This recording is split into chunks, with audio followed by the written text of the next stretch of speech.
and today I'm going to be reviewing the Black Mirror movie, Bandersnatch. Now, there'll be no ending spoilers in this review because Bandersnatch is something you want to go into not really knowing what's going to happen, but I will be talking about an overview of the story, and it is a Black Mirror thing, so don't expect it to end all sunshine and rainbows and happy. So, first things first, what is Bandersnatch? Bandersnatch is an interactive Netflix movie in the Black Mirror series, which means at various points during the film, you, the viewer, gets to choose between two options that decide the outcome of the story. It's a bit like an old-style choose-your-own-adventure novel or a Telltale game. And, much like a Telltale game, at certain points, there is only the illusion of free will. And basically what I mean here is that no matter what option you choose, the outcome is the same. And normally, with Telltale games, this really annoys me. However, with Bandersnatch, because of the way it's presented and how it does link into the story itself, I actually quite enjoyed the fact that there was only the illusion of choice, because free will and what that means and having an illusion of free will are all themes that are explored within the film itself. Personally, I really enjoyed the interactivity in Bandersnatch. I'd read a few reviews online before I watched the film about how certain people, when they were given a choice, were dragged out of the film because the film basically grinds to a halt for a few seconds to allow you to think about and make your choice. For me, I went into Bandersnatch with more of a mindset of I'm playing a video game than a mindset of I'm watching a film. So it felt much more like I was playing a game, and every time I was given an option or the ability to choose, I was more immersed, if anything, because I really didn't want to pick the wrong option. And trust me, you will pick the wrong option, because some of them are really well disguised as what looks like the good choice, but then they turn out to be the bad choice. Don't worry though, because Bandersnatch gives you the opportunity to go back and change your choices. When I watched it, we went back a few times and chose different options, being able to see exactly which options affected the story to a greater degree and how much it actually changed the outcome. I think by the end of it, we had 4 endings, and there's like 5 total endings you can get.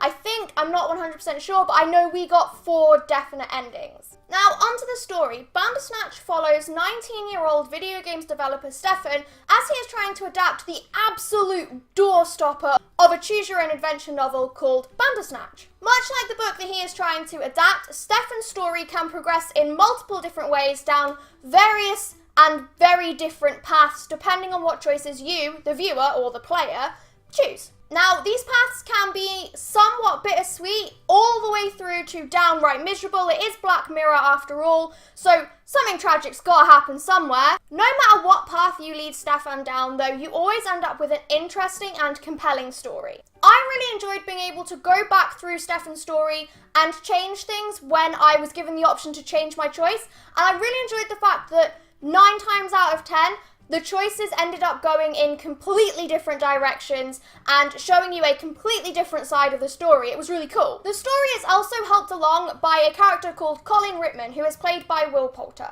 Rittman is a video games designer who works at the same company as Stefan, and it is somewhat implied that he knows about all the multiple timelines that you, the viewer, create when you choose different options. Will Poulter's performance is also spot on, and his character provides some much needed moments of humour and lightness in what would otherwise be a pretty bleak and dire film. Overall, I really enjoyed Bandersnatch. Alex and I sat and played it for long enough in one sitting that we got 4 of the possible endings, and it never got boring, it never felt dull, it honestly felt like I was playing a video game, which was really great. I find that if I have to sit down for 90 minutes and watch a film and pay attention for the entire length of time, that sometimes my attention drifts, but this didn't happen with Bandersnatch. And I think the reason why it never got boring is everything was so different, and it was always keeping me guessing and keeping me on my toes and making sure that I didn't select the wrong option.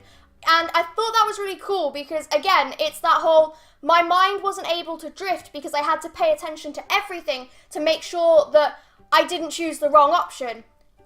Spoilers. I always choose the wrong option. It's the fun thing to do, but oh well. I also ended up finding a lot of amusement with the fact that one of the main struggles Stefan goes through is trying to plot out all of the different paths to his game, and how that is mirrored in the real world by the people who are struggling to plot out all of the different paths that you can take through Bandersnatch. I got a little moment there, a little moment of, you've fallen for it, that's pretty much exactly what they wanted you to do. But it's really cool. I've seen some of the flowcharts, they look super complicated, I could have never done that myself. I'm also really glad that this was set in Britain, because I think if it had been set in anywhere else, especially somewhere like America, it would have been so over the top and exaggerated that it would have lost some of the, like, chill factor. It wouldn't have been as creepy or as chilling, which is a problem I have with the American Black Mirror episodes. Anything that's not set in Britain for me just isn't as creepy because it's so over the top. Things like Nosedive, for example, is obviously meant to be like a Wes Anderson movie, but it's a bit too over the top and American for me. I know it's still about Black Mirror, but it's not about Bandersnatch. So, do I recommend Bandersnatch? Yes. Yes, I do. I think it's a really good idea to watch it if you want to get into Black Mirror, or if you want to pick Black Mirror up again like I did. It's a really good gateway into doing that. And that is the end of my review. If you've enjoyed this review, please leave a like. Leave me your thoughts on Bandersnatch in the comments below.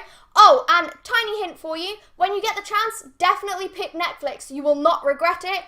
And remember, you can join me next Friday at 8 for the next video.